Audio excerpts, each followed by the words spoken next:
बिस्मिल्लाहिर्रहमानिर्रहीम।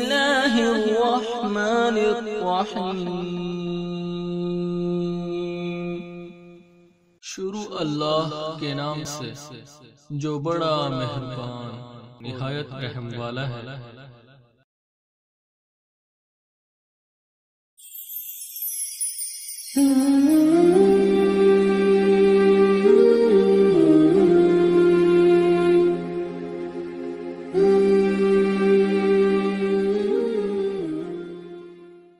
अस्सलामु अलैकुम वरहमतुल्लाहि वबरकातुहू।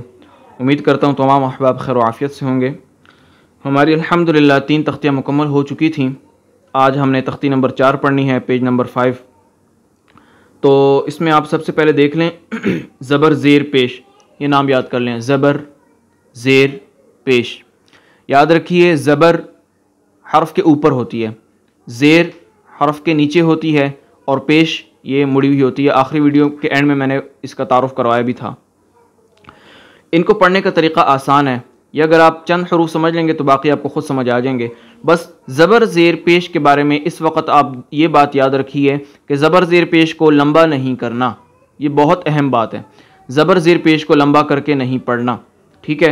अब मैं इनको पढ़ता हूँ तो आप ज़रा देख लीजिए। पहला हमारे पास हर्फ है हमज़ा, ये अलिफ नहीं है, अच्छा इसको हमज़ा पढ़ना है। अलिफ वो होता है जो अकेला हो, अलिफ के ऊपर कुछ भी आ जाए, कुछ भी, या अलिफ के नीचे कुछ आ जाए, वो अलिफ अलिफ नहीं रहता, उसको हमज़ा पढ़ते हैं अगर शक्ल अलिफ की होती है।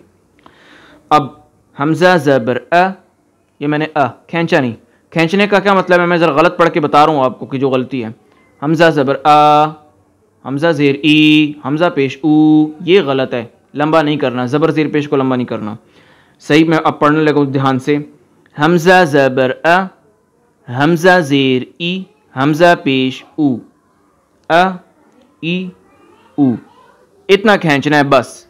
ह ज़बर ह ज़ेर ही, ह पेश हु, ह ही हु, ठीक है। ये सेम इसी तरह सारा। आगे आइन देखिए, आइन को ज़रा, आइन ज़बर आ, आइन ज़ेर ई, आइन पेश उ, आ ई उ, ठीक है।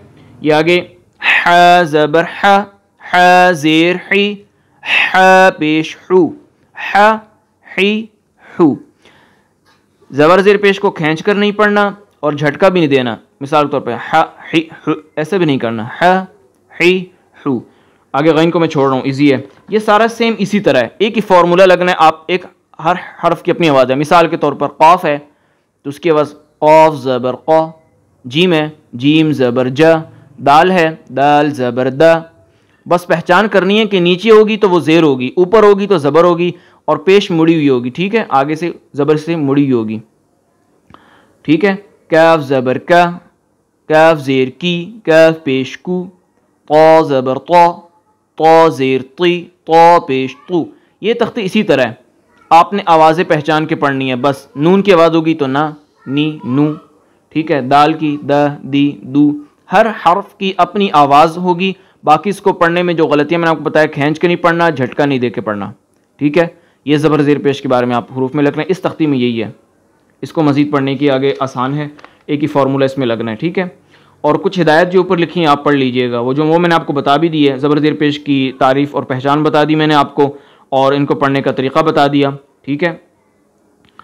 और वो जो मैंने एक बात आपको बताई थी कि अलिफ अकेला होता है, अलिफ के ऊपर कुछ भी आ जाए वो हमज़ा बन जाता है, इसलिए आप इसको अलिफ ना पढ़िएगा। वो देखें ये तंबीह इन्होंने लिखी हुई है कि जिस अलिफ पर जज़म या कोई हरकत हो उसे हमज़ा कहते हैं, ठीक है। ये तंबीह मैंने आपको शुरू में बता दी।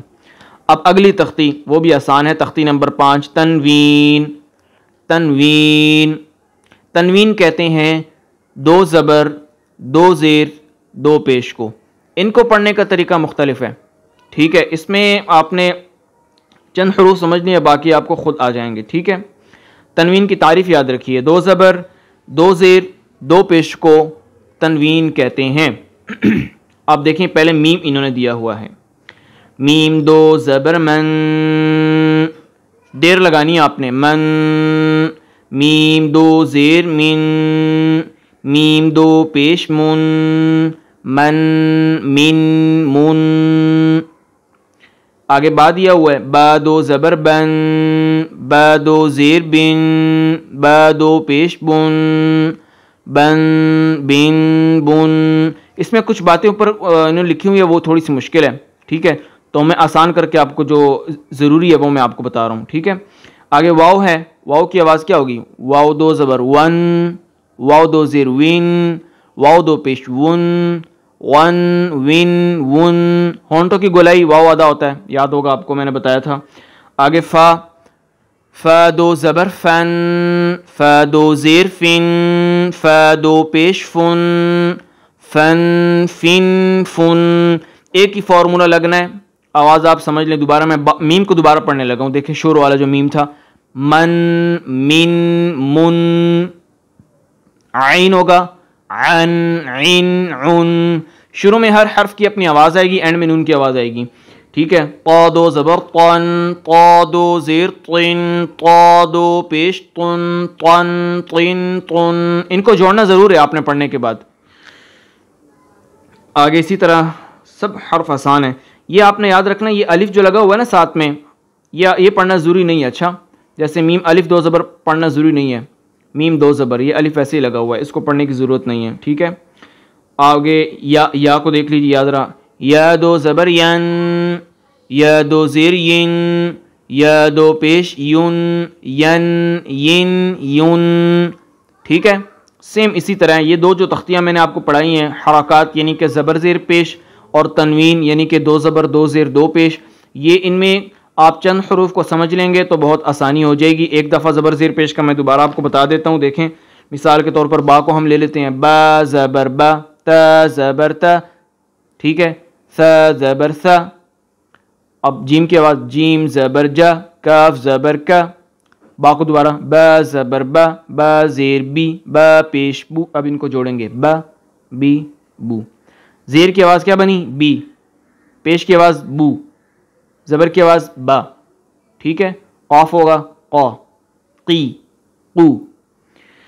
अब तख्ती नंबर 5 पे मैं ज़रा दोबारा बता देता हूँ। बा को ले लेते हैं, बा दो ज़बर बन, सौद दो ज़बर सन, आइन दो ज़बर अन, रा दो ज़बर रन, ता दो ज़बर तन। दोबारा बा को दोबारा सुनिए, बा दो ज़बर बन, बा दो ज़ेर बिन, बा दो पेश बुन, बन बिन बुन। देर लगानी है आपने एंड तक, बन करना है, इनमें ज़्यादा लेके जाना है, बन बिन बुन, ठीक है। जा को पढ़ेंगे, जन जिन जुन, ठीक है। ये दो तख्तियाँ इसी तरह पढ़नी है। और ज़बर ज़ेर पेश को पढ़ने में मैंने आपको बता दिया कि ख्याल रखना है कि ज़बर ज़ेर पेश को खींच के नहीं पढ़ना, झटका भी दे के नहीं पढ़ना, ठीक है। इनमें एक ही फार्मूला लगता है, ठीक है। इसको आप ज़रा, अब पूरी तख्तियाँ आपने बैठ के आराम से तवज्जो से आपने पढ़नी है। अगर कोई चीज़ समझना है तो आप कमेंट में पूछ लीजिएगा, उसको हम दोबारा दोहरा भी देंगे इंशाअल्लाह, ठीक है। तो ये आपने दोनों तख्तियाँ दोहरानी है बैठ के बड़े आराम से और समझ कर, वीडियो को देख के। इंशाअल्लाह आगे पढ़ने में इंशाअल्लाह आसानी होगी। तब तक के लिए इजाज़त। अस्सलामु अलैकुम व रहमतुल्लाहि व बरकातुहू।